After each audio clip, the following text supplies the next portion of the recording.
pastor Eduardo, presidente da Missão Nova Brasil, mas ele me ligou, a esposa dele me ligou na quinta, precisou fazer uma cirurgia, uma pequena cirurgia, e aí ficou impossibilitado de vir. Eu encontrei ontem com o pastor Rocinho, tinha um casamento, e falei com ele se prontificou e está aqui para a glória de Deus, amém? A paz do Senhor, irmãos. Amém. Uma bênção muito grande, um privilégio mesmo estar aqui na Vila Nova novamente. Já tem algum tempo que eu não vim aqui, né? Acho que na gestão, a nova gestão aí do pastor Adilson, acho que eu não tinha vindo aí. Parece que não, né? Mas é um privilégio estar de volta aqui. Obrigado, pastor Adilson. Mesmo como o senhor comentou, ocasionalmente, por encontrarmos ontem, tenho certeza que Deus está no controle e o plano de Deus que estivéssemos aqui. Aliás, só pode ficar tranquilo que eu e o Eduardo estamos acostumados com isso. Né? Com duas agências missionárias aqui da cidade, a Asa de Socorro e Novas Tribos. Nos últimos 15 anos, nós estamos compartilhados essa mesma posição de presidente, diretores de missão.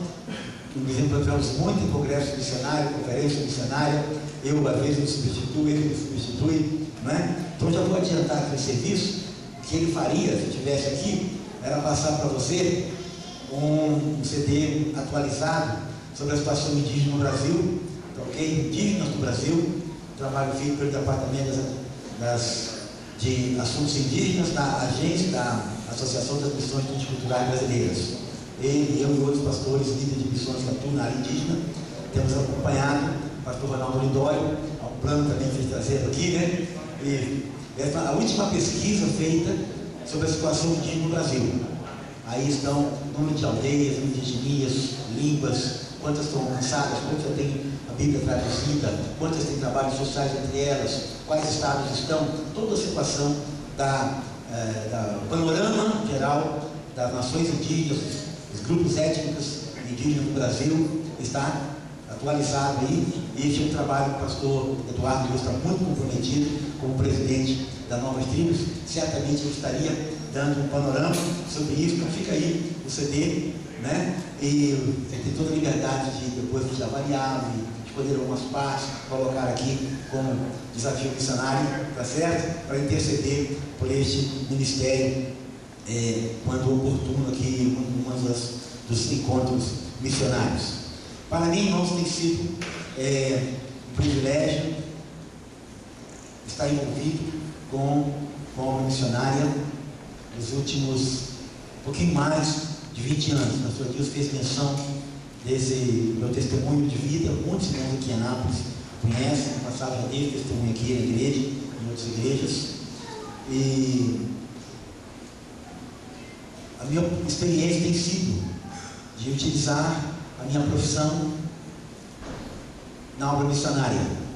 Quando eu estava bem na minha carreira, como oficial da Força Aérea, e os irmãos de Asa de Socorro, muito conhecidos aqui na cidade, portanto a sede é aqui na cidade de Anápolis. Esses missionários americanos chegaram aqui em 1957, portanto, né, em mais de 54 anos, olha, obrigado.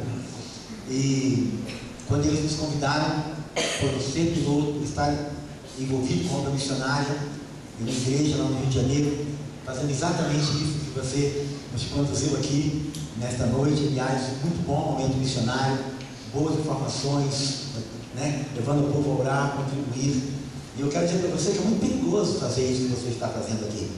Eu não sei se você está totalmente consciente do que você está fazendo, né? Se alguém ainda não lhe disse, talvez você possa ouvir nesta noite. É muito perigoso fazer o que você está fazendo, né? Porque amanhã ou depois pode ser você o chamado para ir, né? Isso que aconteceu comigo. A minha primeira experiência com missões foi exatamente, como é que você falou? Ricardo, exatamente fazendo o que o Ricardo está fazendo aqui por uns 6 a 8 anos. É uma igreja Assembleia de Deus, ali no Rio de Janeiro, Assembleia de Bambu, um grande ministério. Eu assumi ali ainda, trabalhando profissionalmente, assumi alguns ministérios na igreja. O último ministério na igreja que eu assumi foi o coordenador, né, do departamento de missões, né, que tem, é isso mesmo? E do departamento de missões eu acabei para a obra missionária. né? Aí veio a renúncia da carreira, né? Veio uma adaptação na vida profissional, e louva a Deus, porque a minha chamada me considero privilegiado, porque um termo que é muito comum e que nós gostamos de desmistificar um pouco aqui hoje à noite, nessa mensagem missionária, é exatamente a expressão de renúncia no sentido de deixar a profissão para ser missionário. Não obrigatoriamente, né? No meu caso, por exemplo, o Senhor me chamou com profissão e tudo, para exercer a minha profissão, colocar a minha formação profissional a serviço do reino, numa missão como a Asa do Socorro, que utiliza-se de uma estrutura de aviação, grande parte das pessoas de Anápolis conhecem, né? Com a escola de aviação, treinamento de pilotos, mecânicos, oficina, vários aviões voando na Amazônia, apoiando a obra missionária através desse apoio logístico tão necessário em regiões remotas como é a Amazônia brasileira. E aprove a Deus, né, que eu pudesse vir para missões. Houve algumas renúncias, sim, em relação à carreira, mudança de cidade, etc. Mas também o privilégio de usar a minha profissão, aquela formação que o Senhor havia me dado, o privilégio de servir a Força Aérea, ter a minha profissão e vir com essa capacitação para colocá-la a serviço do Senhor na obra missionária. E esse é um tema pouco ainda desenvolvido, de modo geral, em missões, mas eu diria muito necessário mesmo, durante alguns tópicos que você apresentou aqui, né, quando você mostrava o trabalho lá no Senegal, no Alto, lá no Senegal, o pastor Gilson comentava comigo, olha, treinador de futebol, fez um treinador de futebol, atua lá nessa estratégia de treinador de futebol. Então, hoje não precisa nem mais deixar de ser jogador de futebol para ser missionário. Olha que maravilha! Olha que maravilha! Né? É deste mundo que nós estamos falando, deste mundo que o Senhor tem nos chamado, o Senhor tem nos apresentado um tempo assim, muito especial, muitas oportunidades, né? Você falou aqui da escolinha, né? Na leitura da carta, ele falou de visitar uma escolinha. A educação hoje é uma porta assim tremenda para compartilharmos a verdade do Evangelho, compartilharmos o amor de Cristo. Vários missionários estão atuando em contexto remoto na área de educação, em países fechados na área de educação. Portanto, se você é professor, não precisa deixar de ser professor para ser missionário, e nós poderíamos ir por aí afora, né? O Senhor, irmãos, tem dado oportunidade para que nós o sirvamos, e sirvamos as nações, e sejamos testemunhas do reino, do Evangelho do nosso Senhor e Salvador Jesus Cristo, essa mensagem salvadora de muitas e de diversas maneiras. Há muitas oportunidades para falar um pouquinho sobre isso hoje à noite, e o Senhor espera que a sua igreja esteja atenta. Acabamos de cantar, louvar o Senhor com o corinho, em determinado momento nós cantamos, abre os meus olhos, né, para entender. Enquanto adorávamos o Senhor, nós oramos, Senhor, abre os meus olhos. Foi isso que nós cantamos, querido? E o Senhor quer abrir nossos olhos nesta noite para as oportunidades do campo missionário.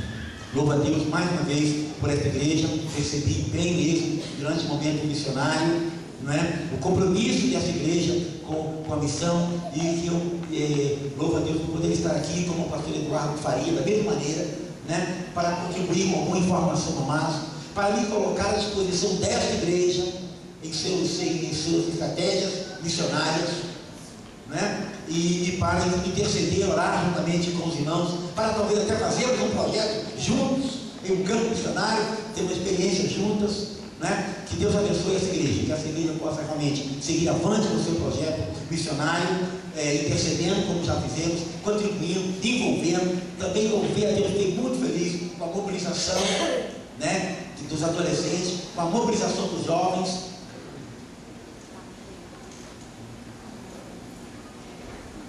Não tem como não ficar emocionado. Aleluia. Vocês estão no caminho certo, irmãos.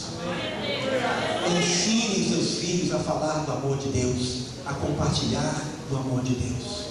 Glória a Deus, aleluia. Eu pude me lembrar, quando ainda adolescente, saía nos bairros lá do Rio de Janeiro, distribuindo folheto, quando você contou aquela história. E muitas vezes, quando estou no campo missionário, em viagem missionária, na Amazônia, como já tive muitas vezes, por asa de socorro, em algumas viagens internacionais, na África, na Ásia, por diversas ocasiões, quando estou distribuindo o folheto, quando estou evangelizando, ainda me lembro que é uma prática que eu aprendi, ainda adolescente, na minha igreja. Não vai para o campo, irmãos. Não vai para o campo. Não vai para a África. Não vai para o Senegal. Quem ama o Senhor aqui em Anápolis. Não vai testemunhar para o muçulmano, para o budista. Quem não tenha o prazer de falar, de expressar a alegria, de testemunhar da salvação com o seu vizinho aqui na Vila Góes.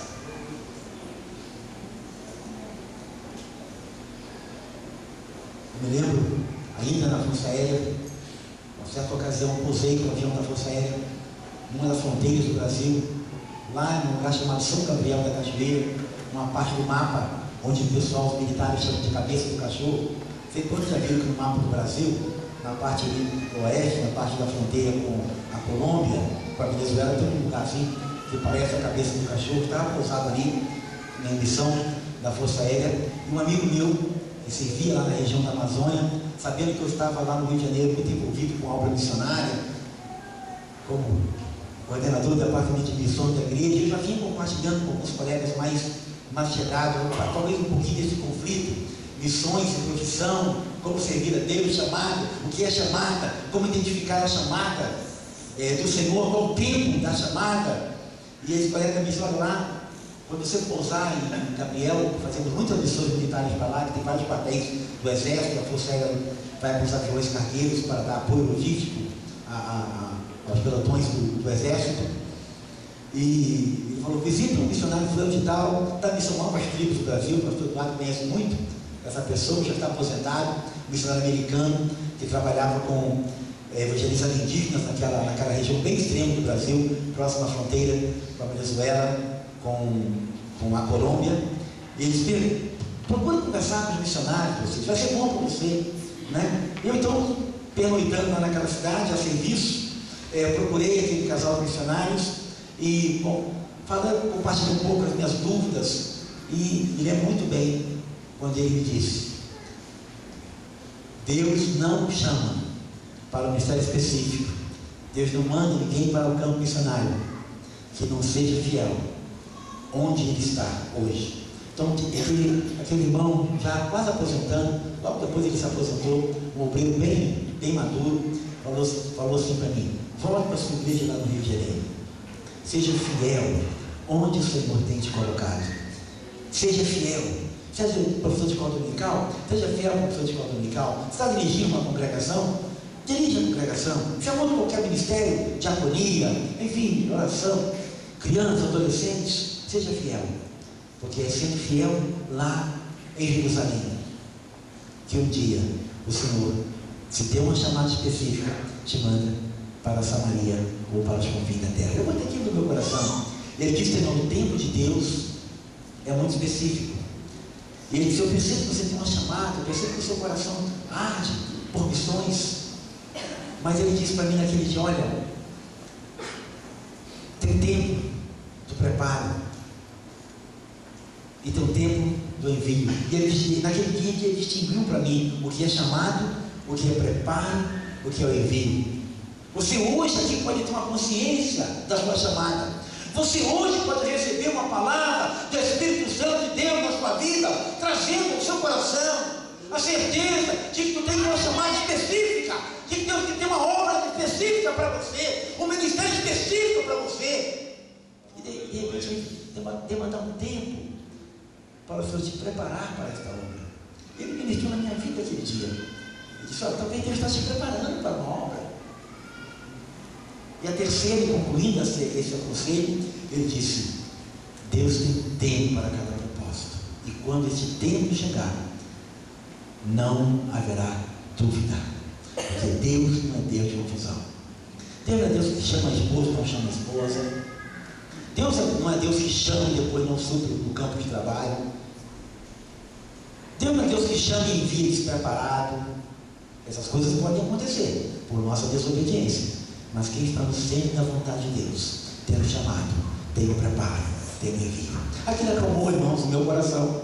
Voltei àquela missão e talvez ainda, não sei exatamente quantos anos passaram, pastor Edilson, mas talvez uns 6 ou 8 anos, até que a gente estava lá no meu trabalho, quando os irmãos de Asa de Socorro aqui de Anápolis ligaram e me convidando para considerar vir para Anápolis para assumir a direção de Asa de Socorro, que seria um ministério de tempo integral.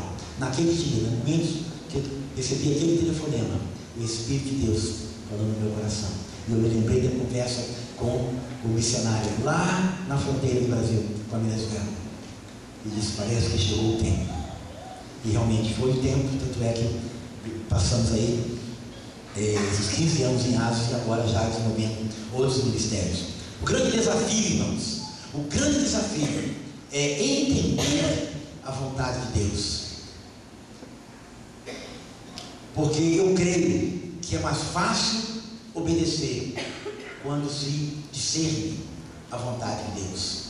Porque você ter o discernimento, compreender, ter a clareza da chamada e não obedecer, é complicado. Aí é covardia. E a coragem necessária, as forças necessárias para obedecermos o ID de Jesus, elas precisam, ela é antecipada da compreensão, do discernimento, do entendimento da chamada de Deus para a nossa vida. Poucos são os que têm a compreensão da chamada e desobedecem. Alguns até desobedecem. E a Bíblia fala de muitos ais. E eu colocaria aqui, entre os ais da Bíblia, certamente, ai daquele que tenha a compreensão da chamada de Deus para um projeto específico, para uma obra ser desenvolvida, para ser um instrumento de Deus em um ministério, em um propósito, e deliberadamente desobedece. Às vezes, quando alguns colegas de Força Aérea, hoje eles são brigadeiros, vários em Brasília, em boas posições, vários foram comandantes de base aérea, muitos estão em outras posições do governo hoje, e às vezes alguns falam: puxa, como você poderia estar muito bem se você tivesse ficado na ativa. Eu digo sempre para eles, às vezes até alguns colegas evangélicos, eu digo: eu não sei o que seria de mim se eu não tivesse obedecido. Porque a visão de Deus, irmão, foi tão clara para mim, tão clara que Deus tinha uma chamada para tempo integral. A maneira como o Senhor trabalhou na minha vida, trabalhou com a minha esposa, minha família, para virmos como família, para renunciar tudo aquilo que poderia ser as perspectivas de carreira. A maneira com que compartilhamos com o nosso pastor, éramos de uma grande Assembleia de Deus razoavelmente grande ali. O irmão sabe como funciona o nosso ministério, aquelas perspectivas de carreira ministerial também na igreja. Mas, irmãos, o Senhor, todas as provas que eu coloquei diante de Deus, o Senhor só dizia: este é o momento para a sua vida. Então, irmãos, eu creio que o grande desafio é nós discernirmos o tempo de Deus para nós. Nós vamos meditar um pouco nessa questão de abrir os olhos, ter os olhos abertos para entender a vontade do Senhor, a partir de 2 textos bíblicos. Um primeiro está em João, Evangelho segundo São João, capítulo 4, e outro em Lucas, capítulo 24. João 4, de 33 em diante, nós conhecemos bastante essas passagens, e nesse foco de levantar os olhos e ver, discernir, a gente vai ler 2 passagens desse mesmo foco, tirando alguns ensinos missionários, e se possível ainda dentro do tempo com modelos, exemplos que possam nos edificar sobre o tema de missões, desde que é um culto missionário. Diz assim no Evangelho, João 4,33: então os discípulos diziam uns aos outros: trouxe-lhe porventura alguém de comer? Jesus lhes disse: a minha comida é fazer a vontade daquele que me enviou e realizar, algumas versões dizem, concluir a sua obra. Não dizeis vós que ainda há 4 meses até que venha a ceifa? Eis que vos digo, algumas versões dizem, eu porém vos digo, levantai os vossos olhos e vede as terras que já estão brancas para a ceifa. Esse foi um tempo muito especial do Senhor para os discípulos. Depois vamos usar um outro texto de Lucas 24, 13, também nessa questão de abrir os olhos para entender, para discernir os tempos. Nós vivemos, irmãos, um tempo muito oportuno para a obra missionária. Apesar de alguns desafios, por exemplo, você colocou aqui muito bem, no Senegal, há perseguição, é um país islâmico, é um país que tem muitos radicalismos, mas ao mesmo tempo, o povo de Deus está lá. Nós vivemos em um tempo aí, da modernidade, né? da internet, da globalização, da internacionalização, dos recursos do transporte, da aviação moderna, podendo ir a qualquer lugar. Vivemos um tempo de abertura de fronteiras comerciais, em que, em função das fronteiras comerciais, a gente consegue praticamente entrar em vários países, mesmo países politicamente fechados. Tive o privilégio de estar na China há cerca de um mês atrás, por conta desse projeto que estamos desenvolvendo com a União Evangélica, e fiquei abismado de ver, apesar de todo o regime ainda comunista, de todo o controle político que o governo chinês precisa ter, de toda a condução política do país, da condução social do país, em função das suas perspectivas econômicas, em função de terem aberto sua economia para o Ocidente, para vender e comprar no Ocidente. Hoje pode-se entrar na China. Eu fiquei impressionado com a oportunidade que tive de visitar 5 universidades da China. E em todas as 5, que logicamente são estatais, que estão no governo totalitário, todas as 5 totalmente abertas para fazerem parcerias com uma universidade brasileira. Em uma delas, a abertura foi de tal maneira que o diretor de Relações Internacionais da universidade, quando falei no projeto da nossa universidade, que a nossa universidade também tinha relações aqui no Brasil com os povos minoritários aqui no Brasil, por quanto tempo nós temos hoje parcerias com Novas Tribos, com Asas do Socorro, e eles tinham era uma universidade que também tinha esse apoio para grupos minoritários das etnias que existem também ao sul da China. E ele, na hora, uma coisa assim tremenda de Deus, me pegou até de surpresa. Ele sacou de alguns documentos, começou a pedir os dados da União Evangélica e já foi preenchendo o termo de parceria. Disse, olha, você pode levar para o Brasil o termo de parceria assinado, porque eu já vou assinar da nossa parte. E quando o reitor lá assinar, você escaneia isso, manda pelo e-mail para a gente. Quando chegar aqui, já está selada a parceria entre a nossa universidade e a universidade lá do Brasil. E quando eu cheguei aqui, compartilhei, inclusive ainda lá, compartilhei com os missionários da Junta de Missões Batistas, que tem nessa cidade, estava até nos apoiando lá na cidade. Eles ficaram impressionados, disseram, não tem absoluta ideia da abertura que é isso, porque nós não podemos entrar nas comunidades isoladas aqui. E a partir dessa plataforma estudantil, talvez nós possamos fazer intercâmbios, mandar pesquisadores, linguistas, antropólogos, para aprender as línguas, talvez consigamos vistos, e possamos então testemunhar o Evangelho, aonde talvez anteriormente não podíamos chegar. É esse mundo que estamos vivendo, irmãos. Olha o potencial do Brasil. Já que falamos de China, nós ouvimos falar aí agora na Rio Mais 20, não é?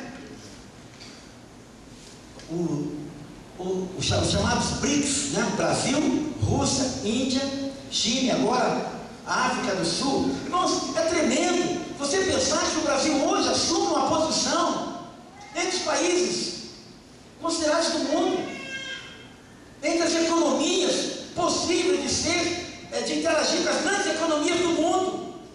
Eu tenho participado de eventos internacionais missões americanas, missões europeias, e eles chegando à mesa para sentar de igual para igual com os representantes das missões brasileiras. Em muitos momentos eles falam: parece que é a vez de vocês. Então, irmãos, é preciso que nós levantemos nossos olhos e vejamos os campos que estão brancos. Quando falamos aí do irmão do Senegal que trabalha com esporte, estava num evento em São Paulo, 2 meses atrás, e um representante de uma organização internacional que trabalha especificamente com esporte para missões, ele estava dizendo que essa organização que se apresenta em alguns países como empresa, na realidade tem objetivo missionário na área do esporte, é uma espécie de agenciadora de atletas, Cartola de Jesus. A pessoa dá até um nome bonito, né? Depois você diz missão brasileira, que é Cartola de Jesus.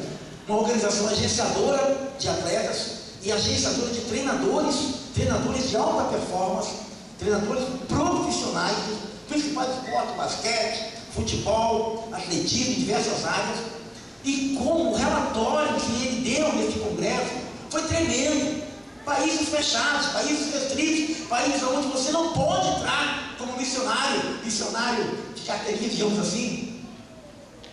E ele citou os exemplos, os lugares que não convém a gente, né, citar de público, mas ele disse: olha, nós temos centenas, a expressão que ele usou, centenas de jogadores e de técnicos testemunhando o Evangelho em lugares bem estratégicos. Eu vi treinadores de futebol na Malásia, cristão, jovens brasileiros, missionários, e achei muito interessante como as famílias islâmicas, budistas, mandam seus filhos para a escola de futebol, e ali tem nós temos o privilégio de compartilhar com essas crianças os valores do reino, os valores do Evangelho. Então, irmãos, há muitas oportunidades mesmo, mas é preciso, como eu disse, que nós estejamos sensíveis a receber a direção de Deus, a discernir o momento em que Deus trabalha conosco, o momento em que Deus permite. Vou fazer aqui uma simbologia bem simples, por levantar os nossos olhos que está aqui. Cada um de nós, vamos fazer aqui um exercício bem simples. Abaixa a sua fonte e olha para você mesmo. Tenta olhar aí seu ventre, sua barriga, sua gravata. Alguns vai ser mais fácil olhar a barriga, né? Quando você abaixa os seus olhos, o que você vê? Você próprio, não é isso? Olha aqui, eu abaixo os olhos, eu me vejo. Quando você agora bota a sua mãozinha no queixo assim, ó, e vai levantando os seus olhos, vai levantando, olha só, olha, automaticamente eu parei de me ver e passei a ver vocês, certo? Eu não estou me vendo agora, eu estou vendo vocês. Por quê? Porque eu levantei os olhos. O que está acontecendo é isso, irmãos. Nós, como igreja do Senhor, precisamos levantar os olhos para ver os campos.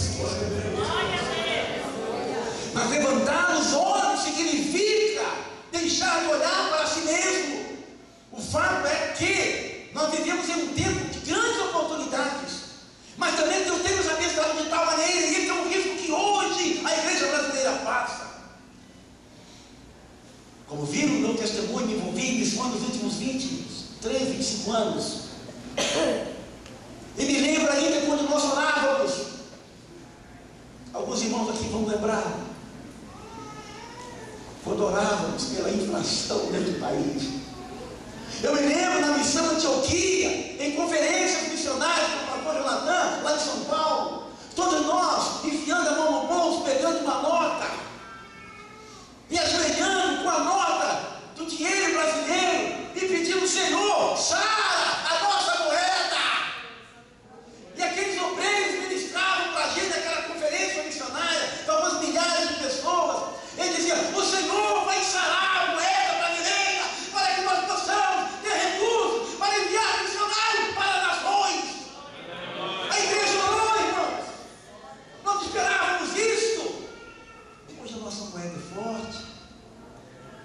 nós temos recursos. Quantas igrejas como esta, nesse Brasilzão, estão reunidas hoje, com bons equipamentos de mídia, com ar-condicionado, com bons carros parados no acostamento. Nós temos com roupas boas, poltronas, bem alimentados, cheirosos. Glória a Deus. Amém! Graças a Deus por isso. Não é pecado não. Mas o fato é que nós precisamos levantar os nossos olhos e ver os campos que estão brancos para a ceifa. É isso que Jesus falou para os seus discípulos. O que antecedeu os momentos aqui que Jesus falar esta palavra? Vamos agora botar o foco nos versículos anteriores, ao levantar os vossos olhos e vejam os campos que estão brancos. Então os discípulos diziam uns aos outros: trouxe-lhe porventura alguém de comer? Estavam preocupados o quê? Com a necessidade física de Jesus, com a necessidade o quê? Imediata de Jesus. Tudo bem, é isso mesmo. Mas Jesus se chamou para eles e disse assim: olha, gente, não está na hora de falar de comida. Eu não quero falar de comida. Jesus quis dizer para eles que não se preocupem com a minha comida. Eu não quero feijão com arroz. Eu não quero galinhada. Eu tenho alguma coisa mais importante do que o meu ventre. Sabe por que Jesus falou: levantai os vossos olhos? Porque ele disse: olha, eu estou levantando os olhos. Eu não estou olhando o meu ventre. Eu estou olhando os campos que estão brancos para sempre. A minha comida é realizar a vontade daquele que me enviou e concluir ou realizar a sua obra.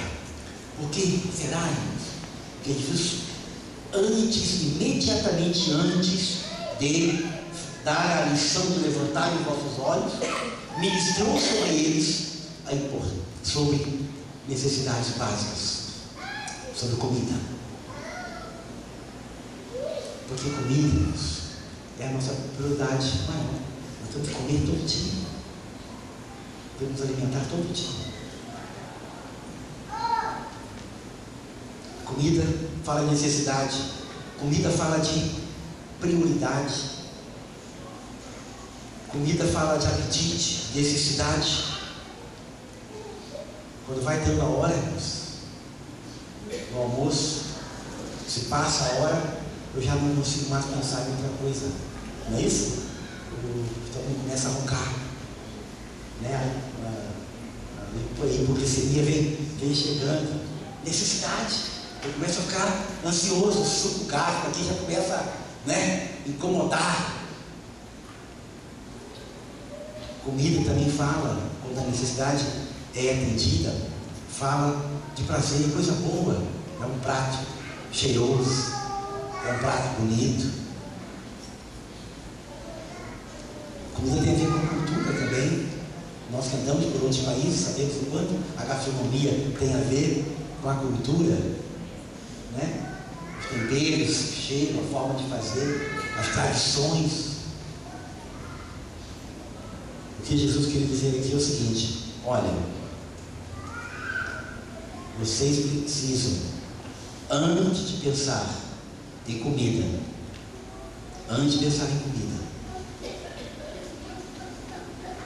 levantar os olhos para os campos e ver que os campos estão brancos para a ceifa. Que Deus, irmãos, tenha misericórdia de nós, que nós possamos ter a prioridade em discernir a vontade de Deus, pelo menos similar à prioridade que nós temos como prato de feijão com arroz. Amém? Olhar para os campos tem que ser coisa de todo dia, pastor Deus. E Deus nos dá a oportunidade de olhar para os campos todo dia. Será possível isso? Sim. Você assiste aos jornais e agora com a internet e tal, meu amigo. Todo dia você tem notícia do campo. Se tem perseguição, você sabe. Se tem guerra, você sabe. Se tem fome, você sabe. Hoje, todo dia, nós podemos olhar para os campos. Se você tem prazer num prato de comida cheiroso, se você tem aquela coisa que te atende, te completa quando você está alimentado, eu quero desafiar você nesta noite. Esteja completo também. Sinta pleno também, quando você puder olhar para os campos e discernir que os campos estão brancos para a ceifa. Foi isso que Jesus queria dizer. Eu não vou pensar em comida enquanto eu não alimentar a fome das nações. A vontade do meu Pai é que as nações tenham a sua fome saciada. Um outro episódio do texto bíblico que também associa essa questão do levantar os olhos, muito similar ao levantar os olhos, está em Lucas 24. Lucas 24.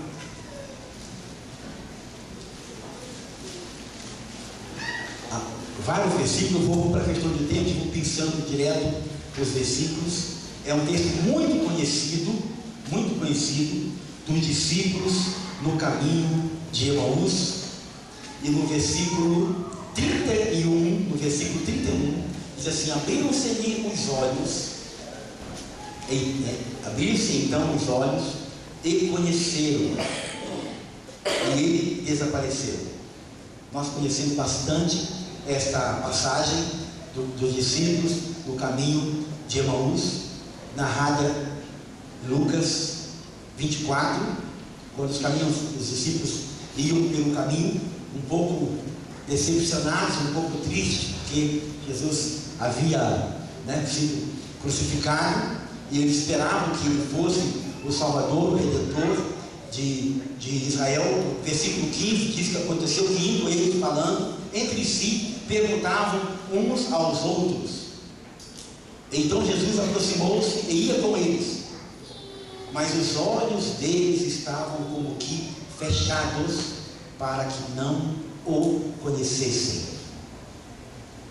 Mas os olhos deles estavam fechados, para que não o conhecessem. Queridos, falamos agora há pouco de discernir a chamada de Deus, discernir o tempo de Deus, olhar para os campos e discernir que os campos estão brancos para a ceifa. Falamos agora há pouco da dificuldade de termos esse discernimento, porque estamos muitas vezes preocupados com as nossas próprias prioridades. E neste trecho aqui também dá uma luz sobre o nosso relacionamento com o Senhor e a importância do relacionamento com Deus para discernir o tempo de Deus na nossa vida. Às vezes, não discernimos a vontade de Deus para a visão missionária, para o projeto missionário para nós individualmente, para o projeto missionário para a igreja, porque ainda não discernimos a presença de Deus entre nós. Os discípulos estavam confusos. Puxa, cadê o Senhor? Esperávamos tanto que Ele fosse o Redentor. Eles estavam assim, um pouco perdidos. No versículo 18, diz assim: respondendo um, cujo nome era Cleopas, disse-lhe: és tu só peregrino em Jerusalém, e não sabes as coisas que nela têm sucedido nesses dias? Ele falava com Jesus e dizia: por acaso você está de passagem aqui? Você não sabe o que tem acontecido? Ou seja, eles não tinham discernido que era o próprio Senhor que estava com eles. É muito perigoso, irmãos. É muito perigoso, porque nós estamos decepcionados com alguma coisa comum, nós passamos decepções, lutas, provas, ou porque estamos entretidos com alguma coisa, com nossas próprias necessidades, com uma correria do dia a dia. É possível que isso aconteça comigo, com você, porque nossa vida é espiritual. E nós não discernimos que o Senhor está aqui, lado a lado, caminhando comigo, caminhando com você. Discernir a presença de Deus na sua vida é um princípio para discernir a vontade de Deus para a sua vida. Lembra que Jesus ministrou sobre alimento. Jesus estava caminhando com eles para dizer para eles: levante os olhos e veja os campos. E uma coisa muito similar vai acontecer nesta passagem aqui. A gente vai ver alguma coisa. Versículo 19 diz assim: e ele lhes perguntou: quais? Jesus então perguntou: quais? E eles lhe disseram: as que dizem a respeito, com respeito a Jesus, o Nazareno, que foi um profeta poderoso em obras e palavras diante de Deus e de todo o povo. Olha, irmãos, o conceito que eles tinham de Jesus. Vou voltar nisso aqui mais daqui a pouco. Eles disseram que Jesus, sem discernir que estava falando com ele, falaram: esse Jesus que nós estamos falando, ele esteve conosco, agora foi crucificado. Olha, ele é um varão poderoso, um profeta poderoso em obras e palavras. Olha aqui, obras e palavras diante de Deus e diante de todo o povo.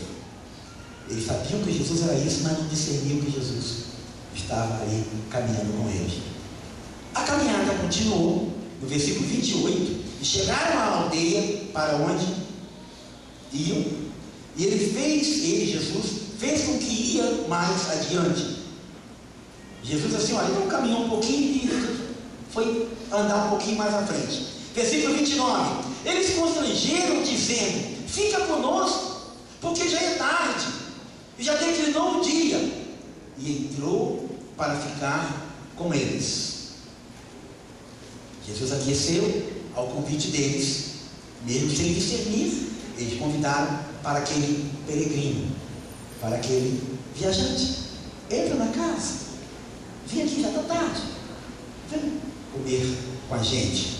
Versículo 30, e aconteceu que, estando com eles à mesa e tomando o pão, o abençoou e partiu e o deu.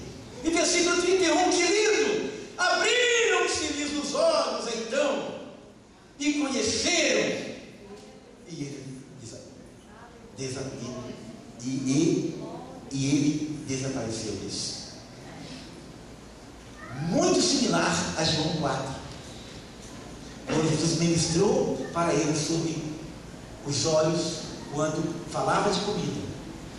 Nesta passagem aqui também, eles não estavam discernindo quem era Jesus, mas quando Jesus assentou-se com eles à mesa e partiu o pão, abriram-se os olhos e eles entenderam que era Jesus, o Cristo, que estava com eles. Amém, queridos? Vamos à sequência agora, para discernirmos a vontade de Deus, para olharmos os campos e entendermos que o Senhor tem uma chamada para nós, ou para este vídeo, para nós individualmente. É preciso assentar-se à mesa com o Senhor. Amém, queridos? É preciso ter intimidade com Deus. Você não vai discernir a vontade de Deus, meu querido, enquanto não sentar-se à mesa com o Senhor. Quero ministrar essa igreja nesta noite sobre a ceia, por exemplo. Um desafio missionário. Cada ceia, cada momento que estamos à mesa com o Senhor, é preciso discernirmos a presença de Deus entre nós, do Senhor entre nós. Mas é preciso também entender: Senhor, mostra neste dia em que eu tenho tanta comunhão contigo, abre meus olhos, Senhor, para eu ver os povos que estão em trevas espirituais e que não podem comungar da alegria de sentar-se à mesa contigo, e que não têm a experiência, a possibilidade, o conhecimento de que ao sentar nesta mesa significa que temos comunhão contigo, e que não têm a informação de que isso é a memória de um sacrifício válido, poderoso, total, para trazer salvação a toda a humanidade, e que não têm a esperança de que esta mesa posta é uma profecia de que um dia vamos ceiar eternamente com o Senhor. Aleluia! Quando eles sentaram na mesa, no versículo 31, abriram-se então os olhos e o conheceram.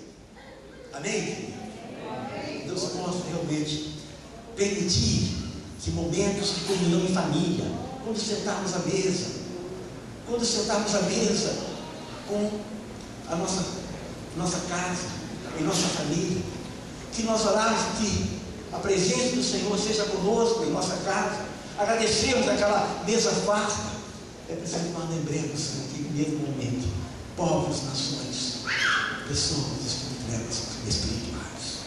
E foi difícil. A oportunidade de estar na Tailândia por 2 vezes, país budista, 94% País budista.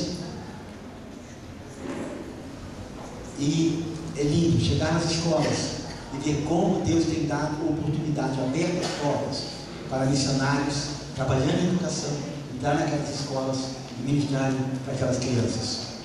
Já dei o testemunho das universidades, estamos agora com planos, já estamos agora falando de coisas práticas, alguns exemplos para finalizar aqui, já que a Luiz voltou, né? A gente pode continuar usando o microfone. Sobre Campos Brancos, sobre as oportunidades, como disse no início.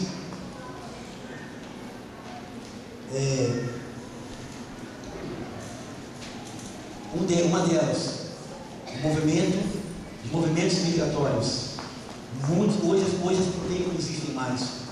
Faz parte de alguns congressos internacionais, onde nós vemos, por exemplo, pessoas muçulmanos, islâmicos, que saem de países, muitas vezes países pobres, vão trabalhar, por exemplo, nas grandes cidades da Ásia, como Dubai, por exemplo, como outras cidades ricas, povos, tipos asiáticos, e ali eles estão se encontrando com Jesus.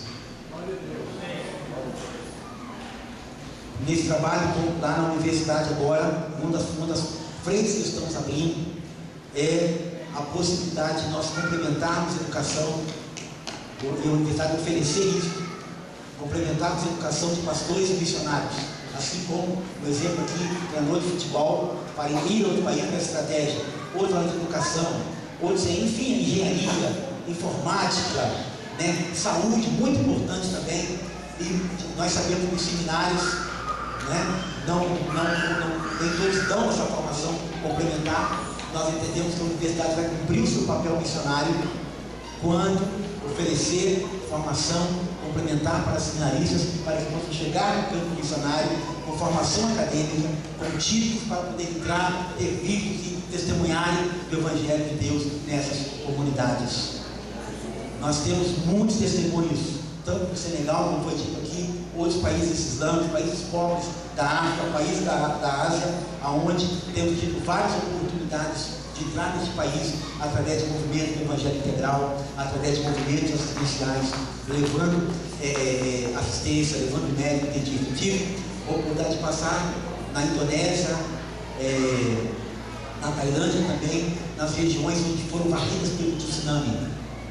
E foi lindo, o país como Mianmar, a antiga Birmania, totalmente fechado para o Ocidente, fechado para o Evangelho, mas várias agências humanitárias cristãs entraram nesses países pós o tsunami para ajudar a reconstruir as casas, para abençoar aquelas comunidades.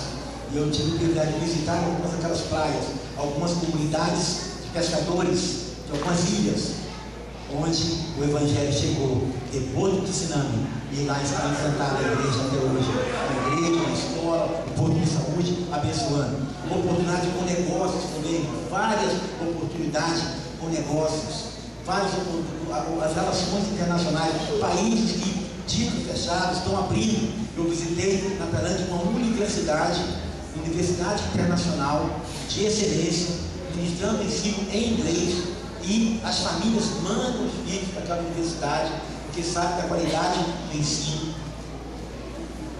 E também é importante aprender inglês para atuar no ambiente comercial, para serem bons profissionais. E é um projeto missionário a partir de uma universidade. Olha que coisa tremenda.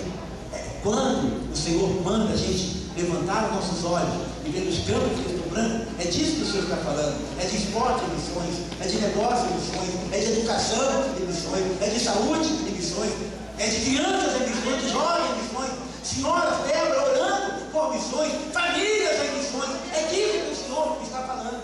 As oportunidades, irmãos, são muitas mesmo. Vivemos em um tempo, sem dúvida alguma, de grandes oportunidades. Na China, que era um país que é um país comunista, ainda sob o regime comunista, apesar de toda a abertura econômica, a igreja não para de crescer. A igreja sobreviveu ao tempo do regime totalitarista.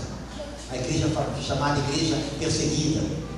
A igreja sobreviveu. A igreja dos interiores, a igreja que cultuava nas matas, embaixo de neve, muitas vezes. Essa igreja sobreviveu. E agora, com a abertura, existe na China uma igreja oficial, reconhecida pelo governo, templos reconhecidos, com licença. E existem inúmeras, milhares de comunidades de células.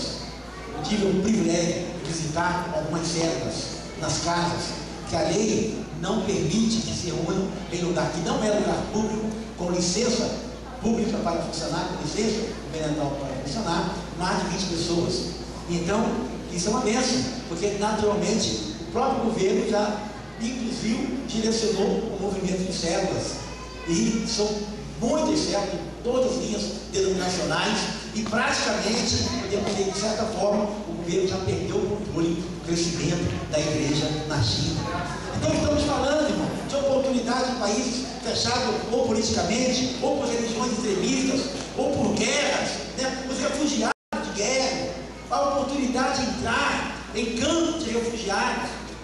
Muitas vezes a igreja está dormindo com isso, não atentamos sobre os campos de refugiados. Há campos de refugiados na África, com 50 mil pessoas, com 60 mil pessoas, com 100 mil pessoas, do tamanho de uma cidade. Ali as pessoas estão carentes, ali as pessoas estão necessitadas. Ali é um lugar que você chega para amar, para servir. Como fazemos aqui na Amazônia, Asa de Socorro, levando os dentistas, os médicos.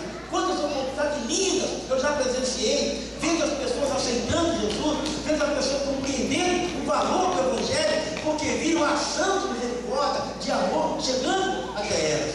Irmãos, neste mundo que vivemos, um mundo de muitas oportunidades, mas para vê-las é preciso que nós levantemos os nossos olhos e vejamos os campos do Senhor.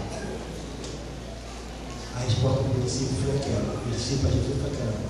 Vocês pensam que ainda faltam 4 meses para a ceifa? Eu tenho digo, levantai os vossos olhos e vejam os campos desta vida. Às vezes, como discípulos, nós temos enganados com o tempo de Jesus. Falta sensibilidade para discernir o tempo de Jesus. Jesus foi quem falou para eles, eu quero terminar com essa expressão. Vocês pensam que ainda falta 4 meses para a ceifa? Eu, porém, vos digo, levantai os vossos olhos e vede os campos que estão brancos. Vocês pensam que não tem oportunidade para pregar o Evangelho hoje? Eu, porém, vos digo, levantai os vossos olhos e vede os campos que estão brancos para a ceifa. Você pensa que você não pode fazer nada, você tem poucos recursos, ou não tem uma profissão? Eu, porém, vos digo, levantai os vossos olhos e vede os campos que estão brancos para a ceifa. Você pensa que você é jovem demais, vai se informar, ou você pensa que você já é velho demais, já passou, ou você pensa que você é mãe e não tem essa oportunidade? Eu, porém, vos digo, levantai os vossos olhos e vede os campos que estão brancos para a ceifa. Você é obreiro, é jovem, é adolescente, você está preocupado com os seus negócios. Eu, porém, vos digo, levantai os vossos olhos e vejam os campos que estão brancos para a ceifa. Se faltar discernimento, se você não consegue entender, fica aqui o resumo da nossa meditação nesta noite. Sente-se à mesa com o Senhor. O Senhor que caminha contigo como no caminho de Emaús. É o Senhor que quer sentar à mesa com você e quer dar discernimento para você. Convide Jesus à sua mesa, para a mesa da sua casa, para a mesa da Santa Ceia da igreja, a sua mesa de refeições, o seu dia a dia, o seu culto doméstico, a sua meditação diária. Eu desafio, se você convidar Jesus para o seu dia a dia, se ele não vai levantar os seus olhos e mostrar os campos que estão brancos para a ceifa. Você não vai fazer isso conosco, vai fazer isso nessa igreja para a sua glória. Amém, querido? Ele está nas suas portas. Deus abençoe.